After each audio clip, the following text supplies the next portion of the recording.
Shalom, salam kamu spesial. Saya bersuka cita karena kita boleh berjumpa lagi untuk kita belajar dari kebenaran firman Allah. Hari Minggu kemarin kita dihebohkan dengan adanya bom bunuh diri di gereja katedral di Makassar, gereja Katolik. Dan itu menghebohkan kita di Indonesia, bahkan sampai ke luar negeri. Saya membaca ada berita tentang Paus sendiri merespon dengan bom yang terjadi di Makassar. Nah, Bapak Ibu saudara-saudara yang kekasih dalam Tuhan Yesus, mari kita akan belajar. Saya mengangkat satu tema adalah apakah terorisme sedang menggenapi Injil Yohanes pasal 16 ayat yang kedua. Nah, mari kita akan baca bersama-sama. Saya senang kalau kita membaca ayat 1 sampai ayat yang ketiga. Judul perikop ini diberikan oleh LAI, Lembaga Alkitab Indonesia, dengan judul Bertekun. Dan di sini saya akan bacakan Yohanes 16 ayat 1 sampai 3. Semuanya ini kukatakan kepadamu supaya kamu jangan kecewa dan menolak aku. Kamu akan dikucilkan, bahkan akan datang saatnya bahwa setiap orang yang membunuh kamu akan menyangka bahwa ia berbuat bakti bagi Allah. Mereka akan berbuat demikian karena mereka tidak mengenal baik Bapa maupun aku. Nah, ini adalah satu pernyataan yang keluar dari mulut Yesus sendiri tentang apa yang akan dialami oleh kita sebagai orang Kristen atau orang percaya, bahwa kita akan mengalami penganiayaan, bahkan kita akan dibunuh oleh karena iman kita kepada Tuhan. Nah, Bapak Ibu saudara-saudara, saya coba untuk merenungkan peristiwa ini. Kalau dampak dari COVID-19 saja, ada orang-orang yang sudah, ada beberapa orang mungkin yang sudah tidak mau pergi ke gereja karena ketakutan, apalagi dengan isu bom. Sehingga sekarang ini Bapak Ibu saudara-saudara di mana-mana dilakukan penjagaan yang cukup ketat, secara khusus di gereja-gereja. Nah, memang Bapak Ibu saudara-saudara, terorisme adalah perbuatan yang melawan kemanusiaan, karena ini adalah satu penyerangan kepada kemanusiaan. Kita tahu bahwa Presiden mengutuk, Menteri Agama juga mengutuk, MUI juga mengutuk, PBNU juga mengutuk, dan ini sudah terjadi Bapak Ibu saudara-saudara. Nah, memang kita mesti akui bahwa ada banyak pernyataan yang muncul. Ada yang mengatakan bahwa terorisme bukanlah agama. Nah, memang mungkin bukan agama, tetapi ada kecenderungan bahwa ada orang-orang beragama yang menyimpang dalam ajarannya, sehingga terjadilah atau muncullah terorisme. Dan kalau kita coba untuk melihat sejarah maupun kita melihat Alkitab, kita akan menemukan bahwa terorisme itu bukan sesuatu yang baru, ya. Kalau kita melihat bahwa pada zaman Yesus sendiri, secara khusus dengan pribadi Yesus sendiri, waktu Yesus dianiaya kemudian dibunuh, itu adalah perbuatan teror, ya. Kemudian kita tahu tentang gereja mula-mula dianiaya, bagaimana mereka dianiaya begitu rupa, bahkan ada yang dibunuh. Kemudian kita tahu bahwa dalam sejarah gereja sendiri, ya, kita tahu bahwa ada masa yang disebut dengan masa kelam dalam gereja, yaitu gereja yang lebih tua menganiaya gereja yang lebih muda. Dan juga ada kelompok-kelompok tertentu Bapak Ibu saudara-saudara. Nah, Bapak Ibu saudara-saudara, saya coba untuk melihat kamus. Terorisme adalah perbuatan yang menggunakan kekerasan atau ancaman kekerasan yang menimbulkan suasana teror atau rasa takut secara meluas yang dapat menimbulkan korban yang bersifat massal dan atau menimbulkan kerusakan atau kehancuran terhadap objek vital yang strategis, lingkungan hidup, fasilitas publik, dan sebagainya. Nah, Bapak Ibu saudara-saudara, mungkin kita lihat dari definisi ini dan kita bandingkan dengan apa yang terjadi di lain tempat. Mungkin kita berpikir bahwa apa yang dialami oleh orang Kristen hanya sekedar penganiayaan. Saya berpikir tidak, karena semua yang terjadi ini adalah bersifat teror. Jadi bukan sekedar penganiayaan, tujuannya adalah untuk menakut-nakuti sehingga orang Kristen tidak lagi berani untuk pergi ke gereja. Bahkan mereka punya tujuan untuk membunuh orang Kristen, karena ajaran yang mereka terima adalah dengan membunuh orang Kristen sebagai orang kafir, mereka akan masuk surga. Nah, bagaimana sikap kita sebagai orang Kristen atau orang percaya dalam menghadapi terorisme? Nah, ada dua hal yang saya ingin angkat untuk kita belajar bersama-sama. Yang pertama adalah kita harus makin bertekun di dalam Tuhan. Ya, dalam semua yang kita alami, penganiayaan, teror atau terorisme yang terjadi, Tuhan mau supaya saya dan saudara makin bertekun, makin sungguh-sungguh dengan Tuhan, makin beriman kepada Tuhan. Nah, itu yang Tuhan mau. Karena itu janganlah dengan adanya teror atau terorisme yang sedang terjadi, dengan ancaman bom di gereja-gereja, kemudian kita mulai tidak setia kepada Tuhan. Harusnya disinilah kita belajar untuk kita lebih setia kepada Tuhan, lebih bertekun. Itu yang Tuhan mau bagi saya dan saudara. Nah, kemudian saya membaca ada status-status dan komen-komen yang muncul dengan peristiwa bom di Makassar. Ada orang-orang yang marah, ada orang yang mencaci maki dan sebagainya. Tetapi sebenarnya sekali lagi, sikap kita sebagai orang Kristen dalam menghadapi semua ini adalah kita belajar dari sifat Yesus. Bagaimana Yesus waktu dia disalibkan, Alkitab mengatakan bahwa dia berdoa dan dia mengampuni mereka. Dia berkata, ya Bapa, ampuni mereka karena mereka tidak tahu apa yang mereka perbuat. Dan mereka memang tidak tahu karena mereka merasa bahwa mereka berbuat untuk berbakti kepada agama mereka. Ya, tetapi kita tahu bahwa itu perbuatan yang salah dan kita harus mengampuni seperti Yesus. Kita juga ingat akan Stefanus waktu dia mau dilempari oleh orang-orang pada waktu itu. Bapak Ibu saudara, dalam Kisah Para Rasul, dan dia juga berdoa untuk mengampuni mereka. Itu sebabnya sikap kita yang terbaik adalah kita berdoa supaya Tuhan ampuni mereka, dan juga kita berdoa supaya para korban, dan kita bersyukur. Ya, kita percaya bahwa itu adalah perlindungan Tuhan. Itu bukti pemeliharaan Tuhan yang luar biasa, pembelaan Tuhan yang luar biasa. Karena bom bunuh diri kemarin di gereja katedral itu tidak ada yang meninggal dari jemaat Tuhan, ya. Hanya yang meninggal adalah suami istri pengebom itu sendiri. Nah, kita bersyukur karena perlindungan Tuhan yang luar biasa. Nah, kemudian sikap yang berikut di dalam bertekun, Bapak Ibu Saudara, sebagai orang percaya adalah kita jangan takut. Dalam menghadapi semua ini, kita terus percaya bahwa Tuhan ada dengan saya dan saudara. Nah, mungkin ketakutan kita adalah kematian. Tapi saya dan saudara sebagai orang percaya, sebagai orang Kristen, kematian bagi kita itu bukanlah sesuatu yang harusnya menakutkan. Kenapa? Karena kematian bagi kita adalah kita berpindah dari dunia yang penuh dengan ketakutan dan penderitaan ini, pergi ke surga. Karena itu kematian bagi orang percaya bukanlah sesuatu yang menakutkan. Nah, kalau kita perhatikan para pengebom bunuh diri, mereka ingin mati untuk pergi ke surga, saudara-saudara. Padahal kita tahu bahwa surga yang mereka percayai itu bohong, saudara. Surga yang bohong. Apalagi kita, harusnya kita lebih bersemangat untuk mengikuti Tuhan. Karena kita tahu surga kita adalah surga yang pasti. Surga yang betul-betul sudah disediakan bagi saya dan saudara. Karena kalau kita bicara tentang kematian, kita semua akan mati, saudara. Kita semua akan mati.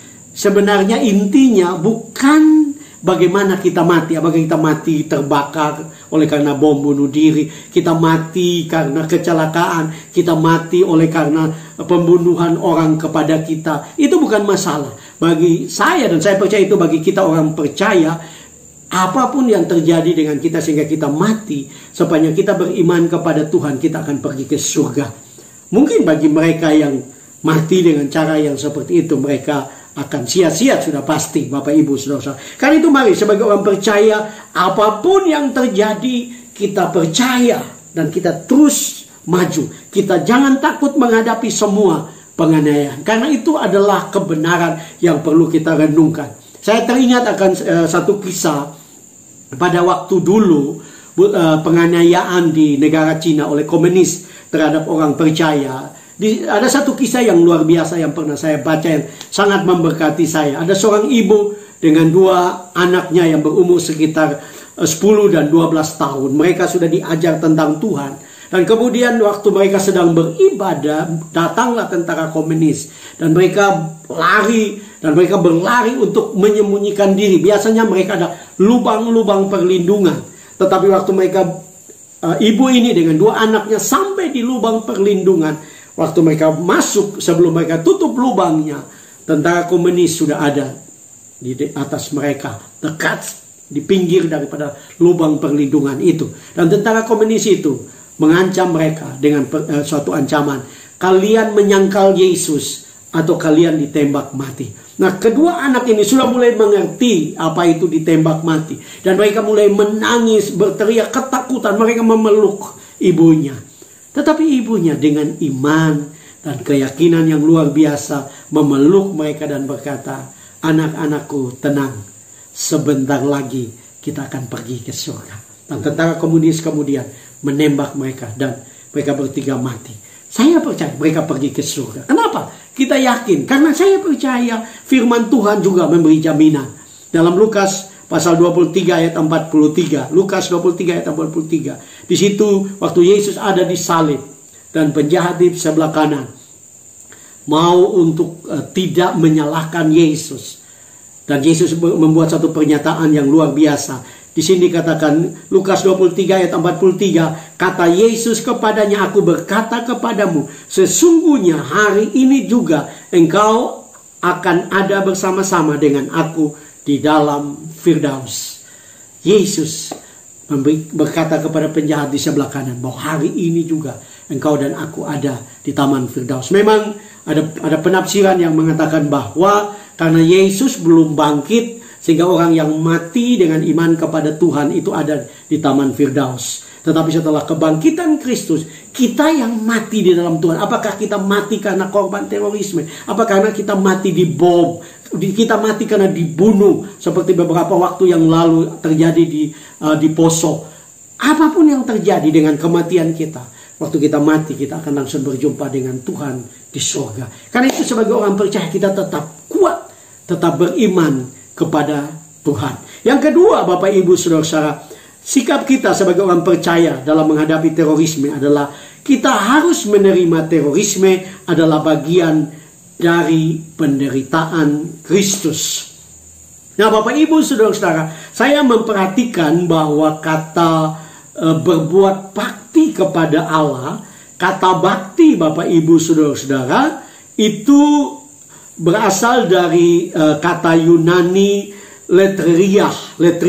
Nah, kata ini adalah kata yang sebenarnya luar biasa. Karena kata ini mempunyai beberapa arti, yaitu pelayanan kepada Tuhan, pelayanan dan penyembahan kepada Tuhan sesuai dengan persyaratan, atau yang ketiga untuk melakukan satu layanan suci. Jadi kata letria, Bapak Ibu Saudara-saudara, itu adalah satu perbuatan yang sungguh-sungguh. Nah, mereka merasa bahwa mereka berbuat seperti itu karena mereka melayani Allah. Mereka melakukan suatu pelayanan suci, suatu pelayanan kepada Tuhan. Nah, kita tidak percaya apa yang mereka lakukan itu adalah pelayanan kepada Allah, karena mereka sudah disesatkan. Tetapi Bapak Ibu Saudara-saudara, sebagai orang percaya kita harus siap bahwa Yesus sudah menyatakan kepada kita bahwa saya dan saudara harus menerima segala sesuatu yang terjadi dalam kehidupan kita oleh karena iman kita kepada Tuhan. Bahkan Yesus mengatakan dalam Yohanes 15 ayat 20, ingatlah apa yang telah kukatakan kepadamu, seorang hamba tidaklah lebih tinggi daripada tuannya. Jikalau mereka telah menganiaya aku, mereka juga akan menganiaya kamu. Jikalau mereka telah menuruti firmanku, mereka juga akan menuruti perkataanmu. Yesus telah mengatakan bahwa dia sendiri dianiaya, bahkan dia sendiri disalibkan. Karena itu sebagai orang Kristen, kita harus siap ya untuk menghadapi segala penderitaan yang Tuhan izinkan terjadi dalam kehidupan kita.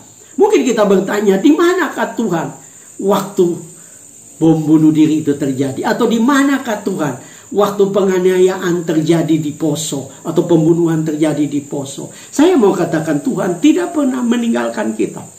Saya teringat akan satu kisah di mana pada zaman Nazi ada seorang Yahudi Kristen ya digantung dan dianiaya sampai mati. Dia begitu menderita dan kebetulan anaknya ada di situ dan juga sedang menyaksikan itu.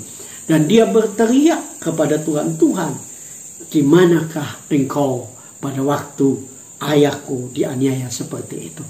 Dalam kisah itu dikatakan bahwa seperti Tuhan muncul dan berbicara kepada dia. Dan Tuhan berkata kepada dia, anakku, aku ada di situ bersama-sama dengan ayahmu. Karena aku juga dipaku di atas kayu salib. Saya percaya apa yang Tuhan izinkan terjadi dengan kemarin ya menjelang kita Paskah merayakan kematian Kristus. Ini juga menjadi perenungan bagi kita. Bahwa kita harus siap untuk menghadapi segala penderitaan yang Tuhan izinkan terjadi dalam kehidupan kita. Karena saya percaya apa yang kita alami, itu yang Tuhan izinkan terjadi dalam kehidupan kita, itu tidak lepas daripada apa yang Tuhan izinkan. Oleh karena itu mari kita akan lebih lanjut. Saya teringat akan satu ayat dalam 1 Petrus 4 ayat 13. 1 Petrus 4 ayat 13. Sebaliknya bersukacitalah sesuai dengan bagian yang kamu dapat dalam penderitaan Kristus, supaya kamu juga boleh bergembira dan bersukacita pada waktu Ia menyatakan kemuliaannya. Artinya Bapak Ibu Saudara-saudara, penderitaan bagi saya dan saudara adalah apa yang seperti Petrus katakan, bagian dari penderitaan Kristus. Memang ada semacam diskusi, ada yang mengatakan apakah penderitaan Kristus tidak cukup sehingga kita harus menderita. Saya percaya tidak. Penderitaan Kristus di kayu salib untuk menebus kita itu sudah cukup, sudah selesai. Tapi saya dan saudara sebagai pengikutnya, kita juga akan mendapatkan bagian dari penderitaan Kristus. Apa maksudnya dengan bagian daripada penderitaan Kristus adalah saya dan saudara, seperti firman Allah katakan bahwa kita juga harus menderita seperti Kristus telah menderita. Nah, bagaimana respon surga terhadap penderitaan yang saya dan saudara alami?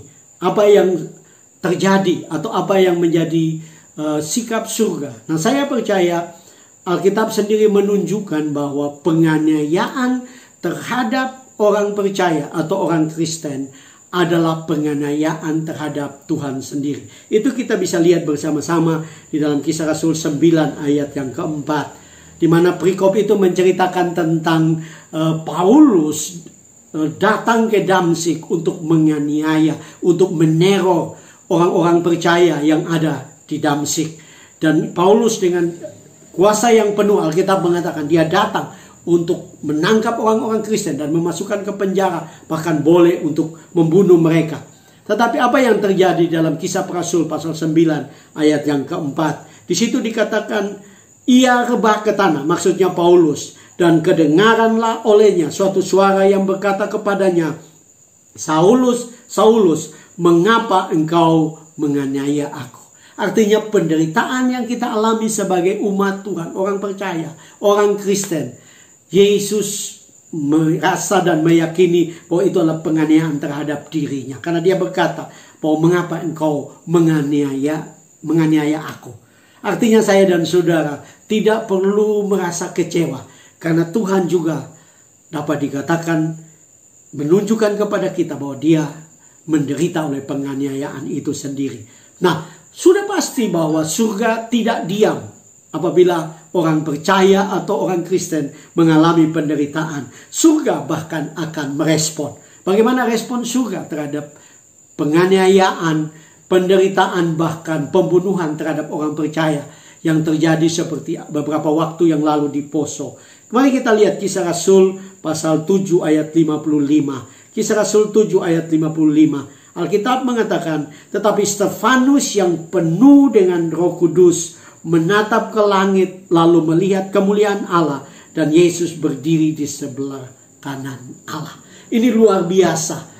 Waktu Stefanus mau dilempari dengan batu, Alkitab mengatakan dia menengadah ke langit dan melihat kemuliaan Allah. Dan Yesus berdiri di sebelah kanan Allah. Beberapa penafsir setuju bahwa sikap Yesus untuk berdiri di sebelah kanan Allah Bapa adalah satu penghormatan kepada Stefanus yang dianiaya. Stefanus yang mau dilempari dengan batu. Artinya waktu saya dan saudara menderita atau dianiaya atau bahkan dibunuh, surga akan merespon. Surga akan memberi penghormatan. Surga akan menyambut. Sikap Yesus adalah suatu penyambutan yang luar biasa. Sampai Yesus berdiri di sebelah kanan Allah Bapa untuk menyambut mereka yang dianiaya oleh karena iman, oleh karena percaya, oleh karena pengiringan mereka kepada Tuhan. Ayat ini juga menunjukkan bahwa Yesus adalah Allah yang bersama-sama dengan Allah Bapa ada di surga, menyambut saya dan saudara yang menderita atau dianiaya. Karena itu kita tidak perlu takut. Apapun yang terjadi, apakah kita akan mengalami kematian oleh karena bom bunuh diri, oleh karena terorisme, kita mungkin akan dianiaya, atau apapun yang terjadi dalam hidup kita, kita percaya bahwa Tuhan menyambut kita. Oleh karena itu mari kita bersukacita, terus bersukacita dalam pengiringan kita kepada Tuhan. Kita tidak perlu takut dengan semua ancaman pengeboman di gereja. Kita tidak perlu takut dengan semua intimidasi yang terjadi dari teroris. Kita terus kuat di dalam Tuhan, terus percaya, setia, bahkan lebih sungguh-sungguh lagi di tengah-tengah semua penderitaan ini. Saya percaya Tuhan akan memberkati kita semua. Saudara yang diberkati dengan firman Allah, terus maju di dalam Tuhan. Dan saya percaya Tuhan terus akan menolong kehidupan kita. Shalom.